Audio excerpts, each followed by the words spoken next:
deja. Ahí está. Ahí empezó a grabar. Perfecto. Pues, Iván, solamente decir de nuevo, hace unos minutos decía, hola, nos volvemos a encontrar, aunque sea como solo las caritas a través de las computadoras, pero de nuevo celebrando el encontrarnos, el mirarnos, el poder conversar, aunque sea desde esos lugares que parece que anulan las corporalidades, pero bueno, sabemos que desde el otro lado ahí continuamos y desde esa especie de celebración, en ese saludo, comenzar de lleno con 4 preguntas. El asunto tiene que ver con preguntas de terapia de pareja y por supuesto que es algo que de manera muy genuina nos irá encontrando sin una preparación previa ni nada. Vamos a ir conversando de algunos temas que resultan importantes y que también después nos ayudarán a recordar en qué estábamos en mayo del año 2022. Entonces, bueno, la primera pregunta, la primera idea tiene que ver con generar una especie de apertura. ¿Cuál es la experiencia que tienes al trabajar con parejas desde como ese terreno tan amplio? Pues es un gusto primero, Fabi, muchas gracias. Siempre es un gusto reencontrarnos en distintos momentos, distintas etapas, distintas coloraturas, ¿no? Además. Sí. Entonces, bueno, es muy, muy grato. Y gracias también a quienes van a ver este videíto en algún momento de la vida, ¿no? En el presente o en el futuro. Bueno, mi nombre es Iván Salazar Mendiola. Yo nací en Uruapan, Michoacán. La vida me llevó al ámbito de la psicología. Después yo, entonces, de base soy mi licenciatura es en psicología. Después hice una maestría en terapia familiar acá en la Facultad de Estudios Superiores Iztacala, que en la residencia precisamente de terapia familiar. Y en esa época la vida me permitió irme de estancia académica al Instituto Sistémico de Buenos Aires. Ahí empecé a formarme como terapeuta de pareja. Y a mi regreso a México y después de egresar en la maestría en mi práctica clínica, es un trabajo que he ido abriendo. Y algo que me gusta decir es que en el tema de la amplitud de las parejas, por un lado trabajo con parejas que se asumen dentro del marco de la heterosexualidad, pero también trabajo con personas que se asumen como parte de la comunidad LGBT y más, o que se asumen como parte de la disidencia sexogenérica, ¿no? Y eso me parece a mí interesante porque trabajar particularmente con parejas de la diversidad sexogenérica o de la disidencia o del colectivo LGBT y más, me ha llevado también a reconectarme con una arista muy particular de mi práctica que tiene que ver con yo asumirme de entrada como un terapeuta no heterosexual, ¿no? Entonces me ha permitido como adentrarme en el mundo de las parejas, desde luego desde lo teórico, lo leído, lo vivido, ¿no? Y las propias contradicciones, además de intentar como sostener un proyecto de pareja hoy en una época como en la que vivimos.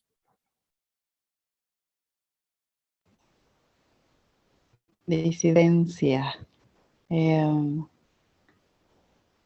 Iván, ¿qué sugerirías para continuar nutriendo la práctica clínica? En particular, de práctica clínica en cuanto a terapia de pareja. Yo creo que algo que es fundamental, o por lo menos sí lo voy a hablar desde mi experiencia muy particular, situada desde luego con lo que hace falta por aprender, pero también desde el camino ya recorrido de alguna manera, unos 3 pasitos recorridos, creo que tiene que ver con poder incorporar una mirada mucho más relacional, social, cultural y política de entender la vida en pareja, ¿no? Hoy me parece que nos encontramos en un momento histórico, global, en el que movimientos feministas, los movimientos de la diversidad sexogenérica y otras perspectivas han permitido repensar y cuestionar, ¿no? Todo el bagaje que hemos ido aprendiendo y que poco a poco llega a la terapia, cualquiera de sus corrientes, pero particularmente hablaría de la terapia sistémica, el trabajo que hacemos con parejas desde esta perspectiva, nos ha permitido también como traer, digamos, muchas de las investigaciones, las experiencias, las sistematizaciones de los estudios de género, ¿no? Que nos dan una mirada amplia. Entonces yo creo que a la terapia en general, a la práctica terapéutica y a la terapia de pareja nos hace falta incorporar estos lentes que nos permitan entender que la pareja no se construye solo de historias individuales y familiares, sino que se construyen en un marco, ¿no? Es decir, las familias también se producen y se reproducen y sostenemos posibilidades de cambio, pero también elementos culturales, estereotipos, relaciones de género y relaciones de poder, desde luego, desde ciertos mandatos globales, ¿no? Entonces, pensar cómo la construcción de vida de las parejas o del proyecto de pareja que construimos, pues no lo construyo solo de, cómo era mi papá y mi mamá, ¿no? Yo creo que hay que abandonar esas miradas y entender que el proyecto se sostiene a partir de una mirada mucho más interseccional en ese sentido. Entonces, creo que estas miradas mucho más sociales, sociológicas, antropológicas, nutren el trabajo junto con una perspectiva de género y que además abone también a pensar el tema de la diversidad sexogenérica, me parece fundamental. ¿Cuáles son los retos? Y de entrada, al pensar en cuáles son los retos en una psicoterapia, y pongo puntos suspensivos, se me empiezan a entrecruzar varias ideas. ¿Qué es eso de trabajar desde las disidencias, pero en, por supuesto, las psicoterapias que tienen sus propias ideologías? ¿Qué tanta disidencia cabe en algo que pareciera ya estar estructurado, o cómo funciona, ¿no? En cuanto pregunto retos, empiezo a como sentir una especie de bombardeo de muchísimos conceptos: las relaciones de poder, estas ideologías que nos van atravesando, los contextos que nos habitan y que termina en algunas ocasiones siendo como una especie de monstruo que llega a afirmar que hay cosas que no cambian. Bueno, me regreso. ¿Cuáles son los retos? Porque de pronto sí me imaginaba muchísimos retos. Yo pienso que la terapia nos movemos, o la práctica psicoterapéutica nos movemos en la frontera entre los retos y las posibilidades, ¿no? Me gusta pensar eso y que estamos siempre en esa tensión. Yo diría que un reto, y lo nombro así porque es parte de una investigación que estoy haciendo en otro tema, que a mí me gusta pensar que el reto es precisamente reconocer las tensiones fronterizas y subjetivas que vivimos hombres, mujeres, desde esa diversidad que implica para habitar una cierta forma de ser parejas, ¿no? Entonces creo que hoy el mayor reto es, no, creo que estamos viviendo una época en la que esto que voy a decir no es mío, desde luego, es de feministas que han investigado y que son psicoterapeutas, por ejemplo, Mabel Burín, que ya habla como de esta diversidad de parejas, ¿no? Hoy día en la consulta nos podemos seguir encontrando parejas, voy a decir, muy tradicionales, muy cercanas a este modelo en donde papá se encarga de ciertas cosas o él se encarga de ciertas cosas y por otro lado ella se encarga de otras tantas, ¿no? Entonces creo que hoy nos seguimos topando con ciertos esquemas tradicionales de ser pareja, que yo diría que eso habita al interior de la heterosexualidad y fuera de la heterosexualidad. También pienso que hay parejas que están intentando precisamente cuestionar estos discursos dominantes que se sostienen desde una serie de construcciones sobre cómo ser parejas, ¿no? Quien está cuestionando la idea precisamente de la jerarquía emocional, de la jerarquía económica, el intento de construir espacios más menos igualitarios en muchos niveles. Y por otro lado, Mabel Burín habla como de estas parejas que están intentando romper, ¿no? Ciertos moldes, ¿no? Estas parejas que se asumen mucho más reflexivas, yo diría mucho más posmodernas, ¿no? En donde esta idea de la libertad, de poder salir de la monogamia, creo que hoy hay también un conjunto de configuraciones sexoafectivas que también están operando en esos niveles, pero que también hay un reto en todas, ¿no? Incluso en estas familias, perdón, en estas parejas que le apuestan a la posibilidad de deshacer el modelo tradicional, patriarcal, diría alguien, de ser pareja, que también hay un reto ético y relacional, ¿no? Entonces, pienso un poco que ese también es el reto, es como saber que en la consulta y en el trabajo de las parejas encontraremos esa diversidad y que algunas tendrán ya temas resueltos y que otras tendrán temas por trabajar, pero que en ambas es cómo sostenemos un espacio habitable que sume a la posibilidad de salir fuera del esquema tradicional de ser pareja. Sí, sí. Y la última.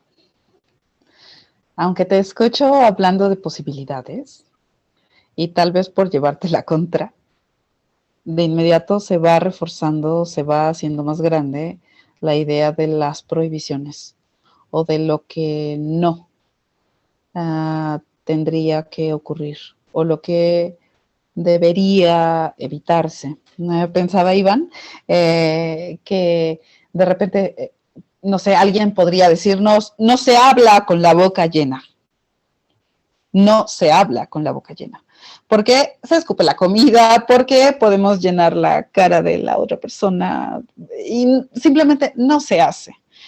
¿Y qué tipo de afirmaciones podrían llegar a aparecer si se habla de lo que no se hace en la psicoterapia de pareja, desde tu punto de vista? Insisto, sé que es como algo que puede sonar muy contradictorio, muy extraño, pero desde tu experiencia, desde tus vivencias, desde el lugar o los lugares en los que te encuentras, posicionándote, perdiéndote, ¿cuáles son los elementos que tú dirías, esto no lo sugeriría o esto diría que es algo que no debería ocurrir en una psicoterapia?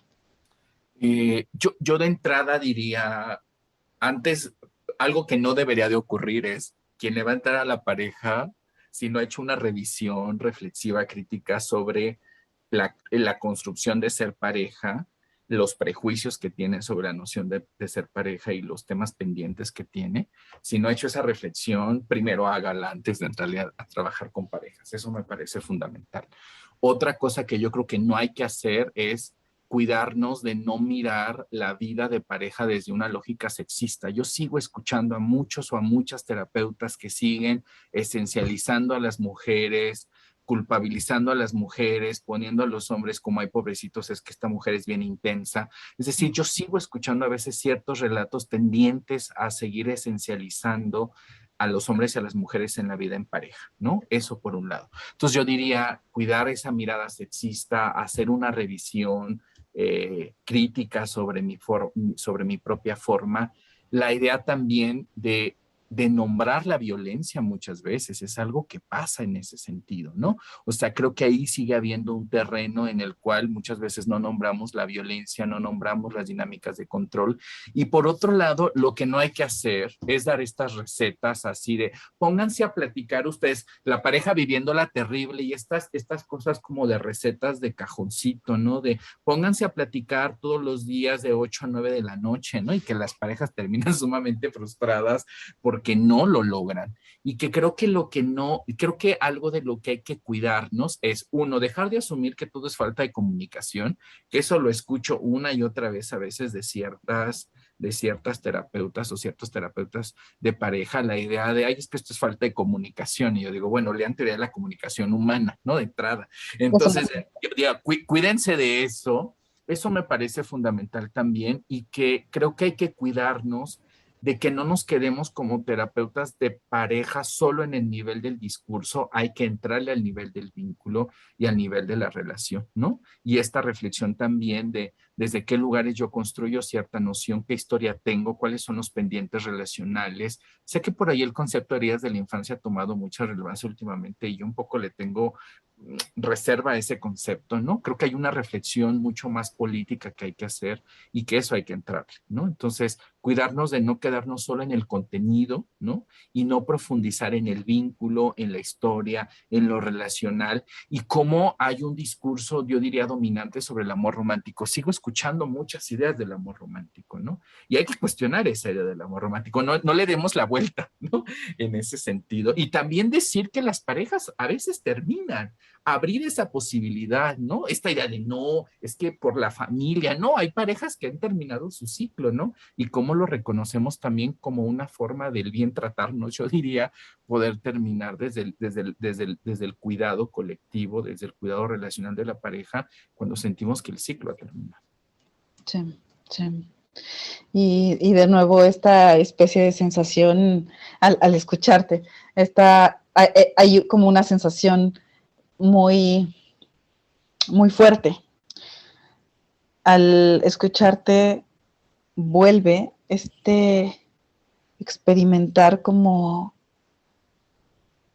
si las cosas estuvieran moviéndose constantemente. Y el no saber qué es lo que puede llegar a ocurrir también desde el lugar de psicoterapeutas.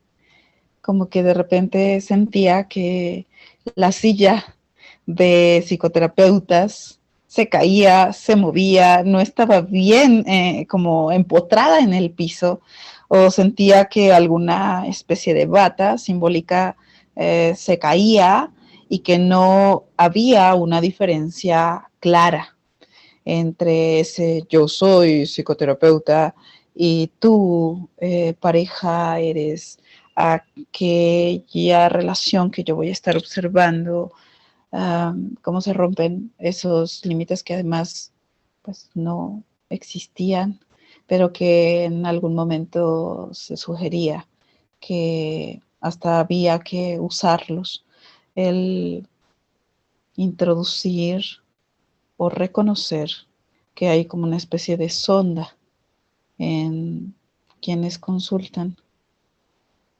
que conecta también a quienes estamos como psicoterapeutas, como esa pérdida de lugares fijos, como ese eco constante, sí, como si muchas cosas se cambiaran de lugar y las definiciones, los conceptos, las palabras nos estuvieran invitando también a ese cuestionamiento que no termina de ocurrir, como si fuera una labor muy emocionante, aunque también pudiera llegar a ser cansada, pero no sé si es porque yo decidí generar una historia tal vez muy linda. Te imaginé en la noche descansando, respirando, solo respirando, sin que la práctica clínica te regalara pesadillas. No sé si fue como solo algo que yo quise imaginarme de ti o si era yo la que se imaginaba también ahí, como este trabajo constante con Exacto. uno mismo, con una misma, que pues sí, es de nuevo, trabajamos con personas, pero somos personas. Y que inevitablemente, y yo diría que bueno que la silla hoy de la figura del terapeuta, la terapeuta no está fijada, ¿no? Aunque hay corrientes psicológicas que hoy nos dirían, tiene que estar fija porque tú tienes que ser tú tienes que mirar desde la objetividad, ¿no? Y saber que no, que hoy día co-construimos con otros u otras, que también nos vamos a sentir en desorientación, que también habrá confusiones como parte del acompañar, ¿no? Y que habrá cosas que se van a mover en el intercambio de historias, de narrativas entre las parejas que llegan por alguna situación de crisis y también eso nos va a mover, ¿no? Y abrirnos a la posibilidad de no tener certezas me parece fundamental y que la idea es pues eso, construir una cancha lo más pareja en ese sentido, ¿no? De invitar más a la conversación, menos al diagnóstico, menos a las posiciones rígidas, dictatoriales, ¿no? Sobre qué tendría que hacer la pareja y cómo abonar más bien a un espacio de trabajo relacional en donde se ponga en el centro la experiencia y vayamos co-construyendo saberes más colectivos que salgan de ese espacio. Uh-huh. Ok, pues terminamos por el día Así, de hoy, pero qué bueno, de verdad, poder coincidir, poder encontrarnos, perdernos un poco. Y pues era interesante grabar después de un tiempo, a ver qué nos encontramos y revisar esto que se grabó el día de hoy para sorprendernos. Sí, a ver qué encontramos cuando revisitemos este tema en otro momento de la vida. Gracias, querida Fabiola. Muchas Gracias gracias, a todas las Juan. personas que en algún momento nos escucharán. Un gusto compartir. Un gusto.